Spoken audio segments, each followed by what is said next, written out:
வார்த்தையை சங்கீதம் வந்து பரிசுத்த வேதாந்தத்திலேயே 66 புத்தகம் இருக்குது. அந்த சங்கீதம் தான் வந்து ரொம்ப அழகான ஒரு புத்தகம். ஏன்னா ஏசப்பா வந்து நம்ம வந்து நார்மலாக ப்ரேயர் பண்ணுவோம். ஆனால் ஏசப்பாவை எப்படி துதிக்கணும், எந்தெந்த நேரத்துலலாம் ஆண்டவரை துதிக்கணும், எப்படிலாம் துதிக்கணும்னு நம்ம சங்கீதத்தில் வந்து எந்தெந்த நிலைமைலாம் துதிக்கணும் அப்படின்ட்டு சங்கீதத்தில் நிறைய நம்ம பார்க்கலாம்.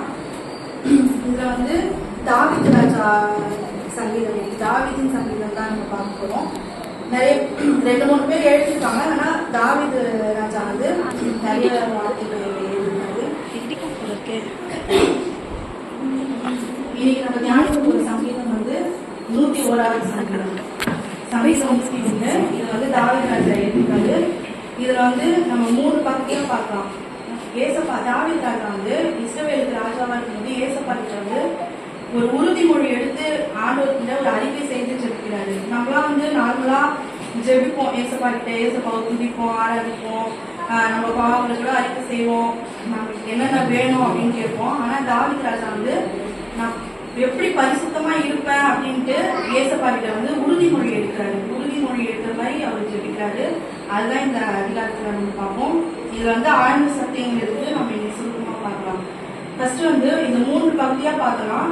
தாவீது ராஜா வந்து ஃபர்ஸ்ட் தன்னோட தனிப்பட்ட வாழ்க்கையில எப்படி பரிசுத்தமா நான் இருப்பேன் அப்படின்னு உறுதிமொழி எடுக்கிறாரு. அதுக்கப்புறம் தன்னோட வீட்டுல தன்னோட குடும்பத்துல எப்படி பரிசுத்தமா இருப்பேன் ஏசப்பா அப்படின்ட்டு உறுதிமொழி எடுக்கிறாரு. அடுத்து வந்து தன்னோட தேசத்துல நான் எப்படி பரிசுத்தமா நடந்து கொள்வேன் அப்படின்ட்டு உறுதிமொழி எடுக்கிறாரு. ஃபர்ஸ்ட் 1வது வசனம், இரக்கத்தையும் நியாயத்தையும் குறித்து பாடுவேன், கர்த்தாவே உன்னை கீர்த்தனம் பண்ணுவேன். ஃபர்ஸ்ட் வந்து ஆண்டவர் துதிக்கிறாரு. எப்பவுமே ஒரு துதியோட தான் ஆரம்பிக்கிறாரு.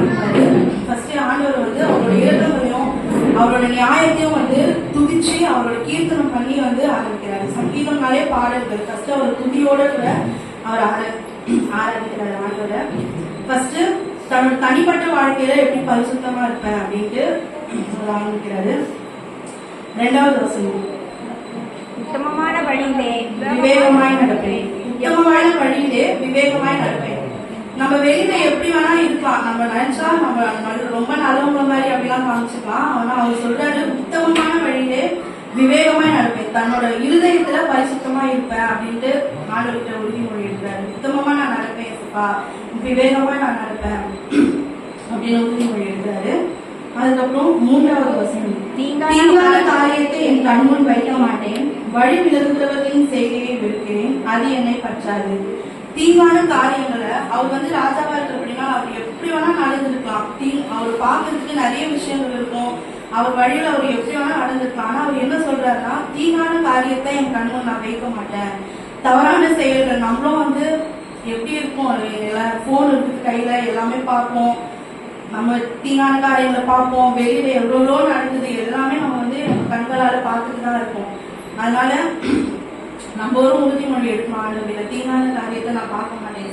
தாவீது ராஜா அப்படிதான் எடுக்கிறாரு. தீங்கான காரியங்களை கண்ணில் வைக்க மாட்டேன், வழி விலகுகிறவர்களின் செய்கையை வெறுக்கிறேன். வழினா ஆண்டவரோட வழியை விட்டு விலகுறவங்களோட செய்கை, அவங்கள மாதிரி நான் இருக்க மாட்டேன் அப்படின்ட்டு ஆண்டவர்கிட்ட ஒரு உறுதிமொழி எடுக்கிறாரு. அவர் நினைச்சா எப்படி வேணா அவர் இஷ்டத்துக்கு வாழ்ந்துருக்கலாம். ஆனா வழி விலகுறவர்களின் செய்கை, ஆண்டவரோட வழியை விட்டு வேற வழியில செல்றாங்க. எவ்வளோ வழியில தவறான வழியிலலாம் இந்த உலகத்துக்கு மக்கள் வந்து போயிட்டு இருக்காங்க. இப்போ அந்த மாதிரி வழியிலலாம் நான் இருக்க மாட்டேன் ஏசப்பா அப்படின்ட்டு சொல்றாரு. அது என்னை பற்றாது. அது வந்து அவங்க பண்ற இது வந்து என்னை தாக்காது, அவங்கள மாதிரி நானும் பண்ணுவேன் அப்படின்ட்டு அவர் வந்து நான் இருக்க மாட்டேன் ஏசப்பா, அப்படிலாம் இருக்க மாட்டேன் அப்படின்றாரு. 4வது வசனம், மாறுபாடான இருதயம் என்னை விட்டு அகல வேண்டும், கொள்ளாதவனை அறிய மாட்டேன். மாறுபாடான இருதயம்னா இரட்டை பலமான இருக்கும். சர்ச்சில் வந்து ஒரு மாதிரி இருக்கும், நல்லா ப்ரேயர் பண்ணுவோம், இது பண்ணுவோம். ஆனா வெளியே போயிட்டோம்னா நம்மளோட இதுவே வேற மாதிரி ஆகிடும். உலகத்தை அது மாதிரி நம்ம நடந்துப்போம். அந்த மாதிரி சர்ச்சில் ஒரு மாதிரியும் வெளியே ஒரு மாதிரியும் ஒரு மாறுபட்டு ஆண்டவருக்கு முன்னாடி ஒரு மாதிரியும் பின்னாடி ஒரு மாதிரியும் உலகத்தாரோட போயிட்டோம்னா அவங்க கூட கலந்து அவங்க செயல்களை செஞ்சு அப்படி மாறிடும். ஆனா ஏசப்பா கிட்ட சர்ச்சில் இருக்கும்போது துதிப்போம், அப்படியே கண்ணீரோடு ஜெபம் பண்ணுவோம், எல்லாமே பண்ணுவோம். ஆனா வெளியே போயிட்டோம்னா அவ்வளவுதான், அப்படியே மாறிடும், உலகத்தார் மாதிரி மாறிடும். அந்த மாதிரியான இரட்டை மனம் என்கிட்ட இருக்கக்கூடாது அப்படின்ட்டு தாவீது ராஜா கேட்கிறாரு. இந்த மாதிரி உங்க முன்னாடி ஒரு மாதிரியும் பின்னாடி ஒரு மாதிரியும் நான் இருக்கக்கூடாது ஏசப்பா, அந்த மாதிரி ஆண்டவருக்கு உகந்த வாழ்க்கையை நம்ம வாழணும். பின்னாடி போயிட்டு சர்ச்சில் நல்லா பரிசுத்தமா இருந்துட்டு ஆனா நான் பின்னாடி போயிட்டு எல்லா பாவங்களையும் பண்ணுவேன் அப்படின்ட்டு ரெட்டை மனமா நம்ம இருக்கக்கூடாது. அதெல்லாம் அவர் சொல்றாரு, மாறுபாடான விருத்தியம் எடுத்து அகல வேண்டும். பொல்லாதவனே அறிய மாட்டேன்னா அதான் தீங்கு செய்யறவங்க, தப்பு செய்யறவங்க, அவங்கள வந்து அவங்க கூட நான் சகவாசம் வச்சுக்க மாட்டேன், அவங்க கூட நான் பழக மாட்டேன், ஃப்ரெண்ட்ஷிப் வச்சுக்க மாட்டேன், அந்த மாதிரி சொல்றாரு. நம்மளும் எத்தனையோ பேர் அவங்க பொல்லாதவங்க, தீங்கானவங்க, தவறு செய்யறவங்க எல்லாமே நமக்கு தெரியும். இருந்தாலும் அவங்க கூட ஒரு சொந்தமா இருக்கும், அவங்க கூட ஃப்ரெண்ட்ஷிப்பா இருக்கும். அவங்க திருத்தணும்னு நம்ம நினைக்க மாட்டோம். அவங்க எப்படியோ போட்டோம் அப்படின்ட்டு அவங்க தப்பானதாவே இருக்கும், நம்ம அவங்க கூட பழகிட்டு இருக்கோம். நம்மளும் அந்த மாதிரிலாம் இருக்கக்கூடாது அப்படின்னு சொல்லிட்டு ஒரு உறுதிமொழி எடுக்கணும். அதுதான் தாவீது சொல்றாரு. 5வது வசனம், பிறரை ரகசியமாய் அவதூறு பண்ணுகிறவனை சந்தரிப்பேன், மேட்டிமை கண்ணனையும் பெருமிஞ்சுகிறவனையும் கொடுக்க மாட்டேன். பிறரை ரகசியமாய் அவதூறு பண்றோம்னா மத்தவங்களை பத்தி பேசுறவங்க ரகசியமா ஒருத்தர் அவங்க முன்னாடி பேச மாட்டோம், பின்னாடி அவங்கள பத்தி பேசுவோம். நம்மளும் அதே மாதிரிதான் பண்ணுவோம். அந்த மாதிரி அவரு இப்படி சொல்றாரு பாருங்க தாவீது. அது கூட நான் இருக்கக்கூடாது, நான் அந்த மாதிரி இருக்க மாட்டேன், மற்றவங்களை பத்தி நான் பேச மாட்டேன், நான் பின்னாடி பேச மாட்டேன். அப்படி பேசுறவங்க நான் அதாவது தடுப்பேன், அவங்க பேசுறவங்களையும் நான் வெறுப்பேன் அப்படின்னு அவர் சொல்றாரு.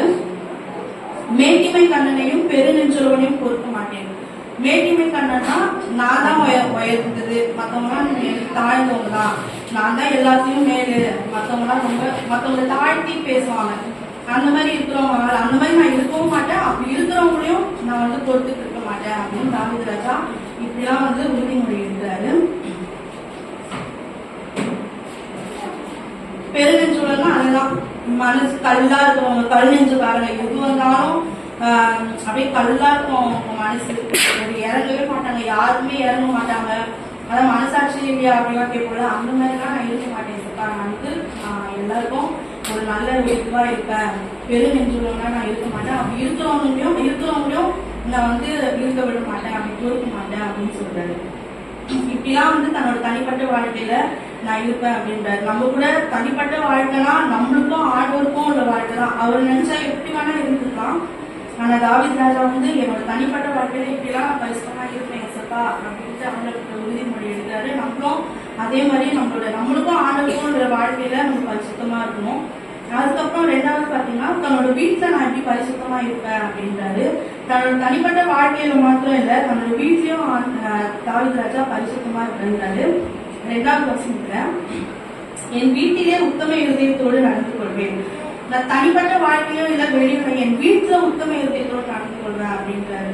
தன்னோட வீட்டுல, தன்னோட குடும்ப மக்களோட, வெளியே ஒரு சிலர் வெளியே நல்லவங்களா இருப்பாங்க, நல்ல ஒரு பாய்வு அப்படிலாம் அவங்களுக்கு தெரியும். ஆனா வீட்டுல பார்த்தா எல்லாருக்கும் எழுந்து விழுது, வீட்டுல இருக்கவங்களுக்கு ரொம்ப மோசமானவங்களா நடந்துருப்பாங்க. ஆனா வெளியே போய் கேளுங்களா, இவரா இப்ப ரொம்ப நல்லவர், ரொம்ப அன்பானவர் அப்படிலாம் சொல்லுவாங்க.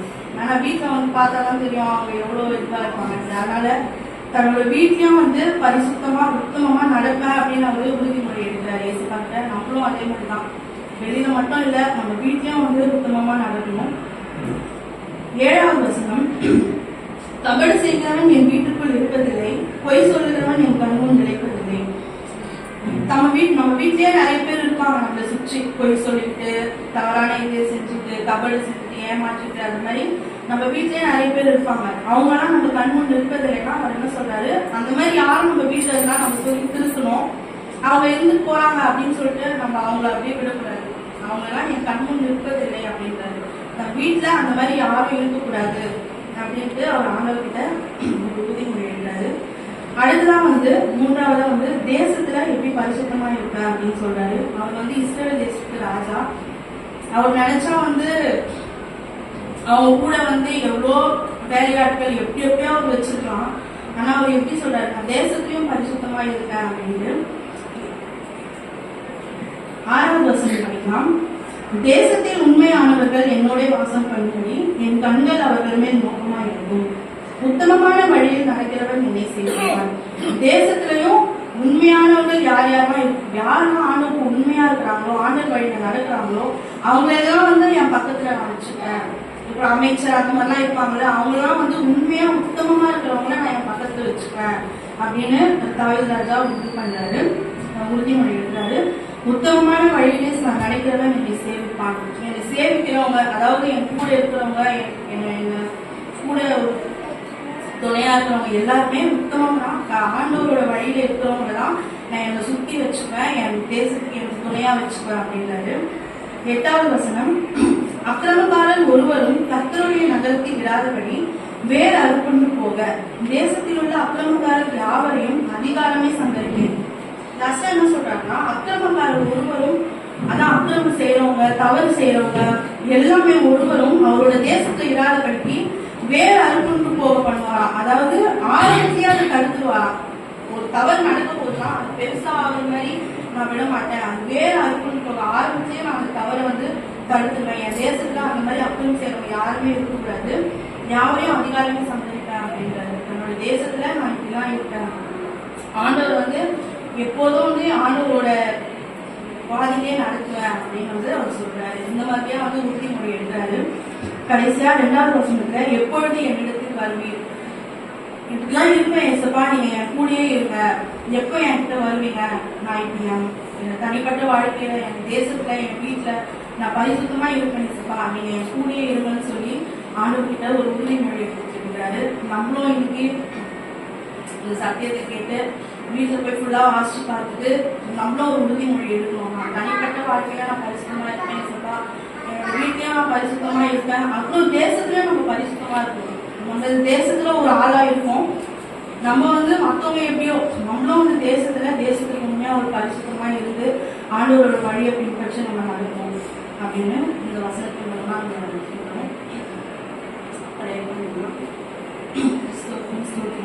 நன்றி நன்றி ராஜா. அப்பா, இந்த சத்தியத்தை என் மூலியமா தகவலை இன்னைக்கு கொடுத்துருக்காங்க, நன்றிப்பா. அப்பா, தாவீது ராஜா எடுத்த மாதிரி எங்களுடைய வாழ்க்கையிலும் இசப்பா நாங்கள் இன்னைக்கு ஒரு உறுதிமொழி எடுத்தோம். அப்பா, உங்களுக்கும் எனக்கும் தனிப்பட்ட வாழ்க்கையில ராஜா நாங்கள் உத்தமமாய் நடந்து கொள்ளணும். அப்பா, உங்களுடைய வழியில நடக்கணும் ராஜா. அப்பா, தவறான செயல்கள் எல்லாத்தையும் சங்கரிக்கிறவர்கள் எல்லாம் என்னுடைய எந்த ஒரு தவறான காரியம் எங்கள் வாழ்க்கையில் இருக்கக்கூடாது இசப்பா. உங்களுக்கும் இருதயத்தில் பரிசுத்தம் உள்ளவர்களாய் நாங்கள் நடந்து கொள்ளணும். அதே மாதிரி எங்க வீட்லயும் அப்பா, வெளியில எப்படி இருந்தாலும் எங்களுடைய வீட்லயும் தகவலை வெளியில இருக்கிற மாதிரி பரிசுத்தமாய் நாங்கள் நடந்து கொள்ளணும்.